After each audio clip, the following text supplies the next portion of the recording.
तरफ चलते हैं। लेकिन ग्राउंड पे लोग ये कहते हैं कि ऐलानात तो हुए, प्रेस कॉन्फ्रेंस हुई, लेकिन कोई ठोस पेशरफ्त नहीं हुई इस पे। देखिए, उसमें ठोस पेशरफ्त के बारे में लोग वॉशिंगटन डीसी में इंडियन लॉबी को नहीं समझते।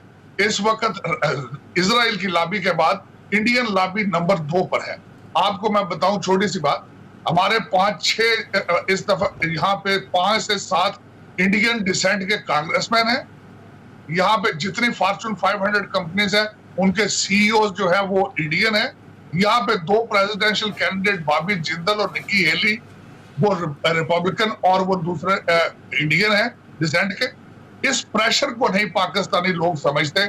इसके बावजूद, और दूसरा मैंने अर्ज किया आपको कि बिलियंस ऑफ डॉलर्स इंडिया ने खर्च किए हैं। अच्छा तारर साहब, इसमें इंडिया का सवाल बड़ा इंपॉर्टेंट आ जाता है कि वो अमेरिका का पाकिस्तान में भी परसेप्शन है कि इंडिया तेज़ी से अमेरिकन कैंप में और बड़ा फेवरेट होता जा रहा है, यानी अमेरिका की एक नई डार्लिंग जो आप कह सकते हैं वो इंडिया है। अब पाकिस्तान के लिए चीज़ बड़ी अहम है क्योंकि पाकिस्तान और इंडिया के दरमियान आपको पता ही है जिस तरह के हालात हैं, तो ये पाकिस्तान के लिए कितना बड़ा चैलेंज होगा और उसको कैसे बैलेंस करें? सबसे पहले तो बैलेंस ये करना पड़ेगा कि आपको सबसे पहले अपना फॉरेन मिनिस्टर देखना होगा। आपका फॉरेन मिनिस्टर लोकल पॉलिटिक्स में इंटरेस्टेड है, उसके फॉरेन पॉलिसी उसके टेबल पर नहीं है। वो -1 फार्मूले में भी कैंडिडेट है, वो फॉरेन पॉलिसी में इंटरेस्टेड ही नहीं है। जे आप जरा आप अकेले बैठ के हर पाकिस्तानी जयशंकर के साथ सबसे पहले अपने फॉरेन मिनिस्टर का मुआवजा करें। आपका फॉरेन मिनिस्टर आपकी फॉरेन पॉलिसी को लेके कितनी एडवोकेसी बाहर कर रहा है, कितने दौरे कर रहा है बाहर जाके। सबसे पहले तो आपको ये देखना पड़ेगा। और उसके बाद ये है कि आपको देखना पड़ेगा चाइना के साथ और टर्की के साथ ज्यादातर पिछली गवर्नमेंट्स जो थी उनके रिलेशनशिप किकबैक्स के होते थे। आपको चाहिए एक सॉलिड बेसिस पे देखें कि दुनिया किस रुख में जा रही है, दुनिया बैलेंस अपने आप को किस तरह करती है। You still on American table, आप अमेरिका के टेबल से नहीं उतरे हैं। हाँ, देखिए आज मैं हमेशा आपकी एडमिनिस्ट्रेशन को बताने की कोशिश करता रहा हूं कि आप वॉशिंगटन डीसी में आप इंडिया से 50 साल पीछे हैं, आप इसको बैलेंस करें। अच्छा, ये तारर साहब, दिस इज वेरी इंपॉर्टेंट। इसी पे मैं कंक्लूड करना चाहूंगा कि हमें वॉशिंगटन डीसी में पाकिस्तान को क्या करने की ज़रूरत है। जैसे आपने कहा कि इजराइल के बाद इंडियन लॉबी बड़ी स्ट्रांग है, वहाँ पे उनके जो आपके सेनेटर्स आ रहे हैं वो भी इंडियन ओरिजिन के, इंडियन डिसेंट के आ रहे हैं, तो हमें क्या करना चाहिए पाकिस्तानी डायस्पोरा को? देखिए, तो पाकिस्तानी डायस्पोरा इंटरेस्टेड ही नहीं है पॉलिटिक्स में लोकल, ये भी एक ज्यादती है। हमारे डिप्लोमेटिक मिशन को चाहिए उसमें अपना रोल अदा करे, उनको पॉलिटिकल एजुकेशन दे उनको। हमारे डिप्लोमेटिक मिशन ना सिर्फ अमेरिका में बल्कि मेजॉरिटी कंट्रीज में हमारे फेल हैं। वो जाते हैं वहां पे सिर्फ अपने बच्चों को सेटल करने के लिए, सिफारशी लोग पिक किए जाते हैं जिस तरह PIA में पिक किए जाते थे। इन चीजों से बाहर आना पड़ेगा, नेशनल इंटरेस्ट देखना पड़ेगा। Nations can not survive without nationalism. मैं बार बार ये कहता जा रहा हूँ, अब मुसलसल कहता जा रहा हूँ।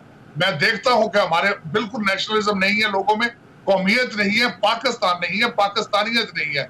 हमें सोचना पड़ेगा कि फ्यूचर में हमने सर्वाइव किस तरह करना है। जिस तरीके से मैंने आपको बताया, इस वक्त आपकी एलीट के ज़हन में सिर्फ दुबई, लंदन और न्यूयॉर्क की प्रॉपर्टियां ये निकालनी पड़ेगी। पाकिस्तान का सोचना पड़ेगा और हर पाकिस्तानी को सोचना पड़ेगा, वरना आगे मुश्किलात ही मुश्किलात। लेकिन एस्टेब्लिशमेंट है वो चाइना के खिलाफ इंडिया को तैयार कर रही है और पाकिस्तान और इंडिया का अपना एक इशू चल रहा है, तो अब इंडिया उनके नई डॉलरिंग बन रही है और नई उनको फेवरेट बन रही है, तो ये तो हमारे लिए चैलेंज होगा।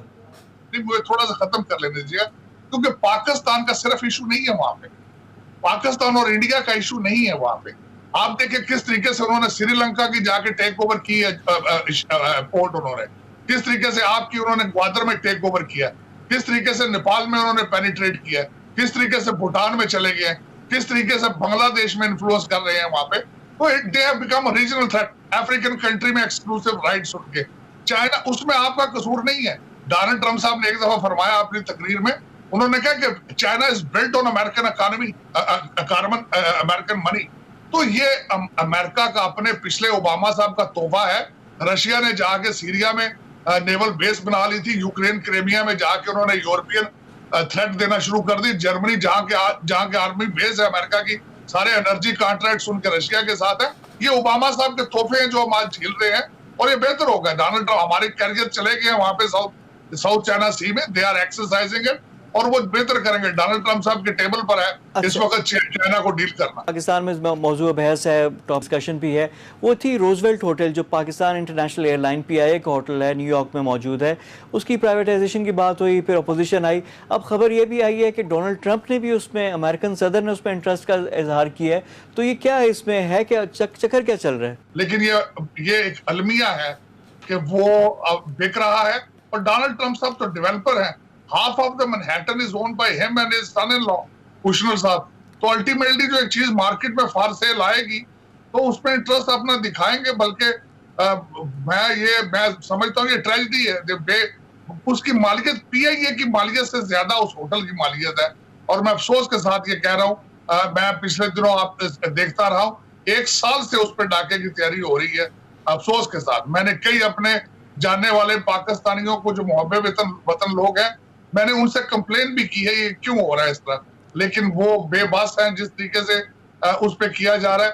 अब देखें उस पर डोनाल्ड ट्रंप साहब या उनके दामाद को आप तो नहीं ब्लेम कर सकते। वो आपको बाय फोर्स आपको नहीं मजबूर कर सकते कि आप होटल उनके हाथों बेचें। हाँ, लेकिन ये है कि जिस तरीके से आपकी इस वक्त एस्टेब्लिशमेंट और आपके सियासतदानों के सिरों में सिर्फ दुबई, लंदन और न्यूयॉर्क की प्रॉपर्टियां हैं, ये अलमिया है। आप कोरोना से बच जाएंगे, इससे नहीं बच पाएंगे आप बिल्कुल।